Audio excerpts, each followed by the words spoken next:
Uniqueness ng product natin. Magandang babae, pero since duling, parang awkward siya. Pero tingnan niyo naman, no, yung itsura niya. After.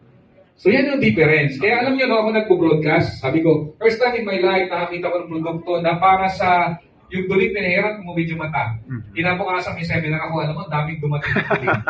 Problemado ako kasi hindi pa ako member eh. Binigyan ako ng sample. Eh, di naubos ko yung sample, kapapahid sa duling. Tigko-konti sila. Share. Ganun katindi yung desperation ng tao. If you don't have anything that can solve their problem, pero kung meron ka, di ba, malaking bagay.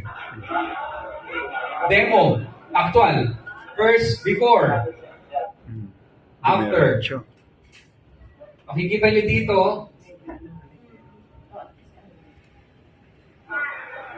anong yung improvement ng mata?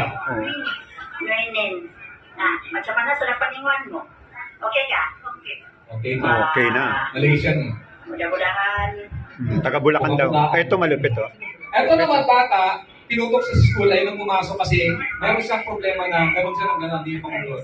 After application of Fearmax, tuwan-tuwa yung nanay, binadala sa akin yung video. Sabi niyo, Dok, salamat sa Fearmax.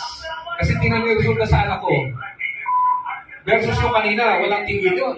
Kasi imagine, may anak ang gano'n, guwapo pa naman. Tapos, gano'n lang nangyayari sa kanya. So yun yun. Kasi cellphone daw kasi ng pandemic. Aha. Pinabayaan niya mag-cellphone. Naging gano'n na yung bata, gano'n. Kaya ayaw nang pumasok after pandemic.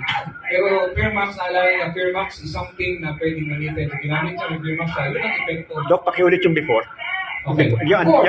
Yung anong gumingiwi-ngiwi. Yan. Lupit niya, yun. Yan, oh. Kaya na ganyan, hindi mo control. Okay, thank you, Doc. Tapos yun yung after. Galing. Okay?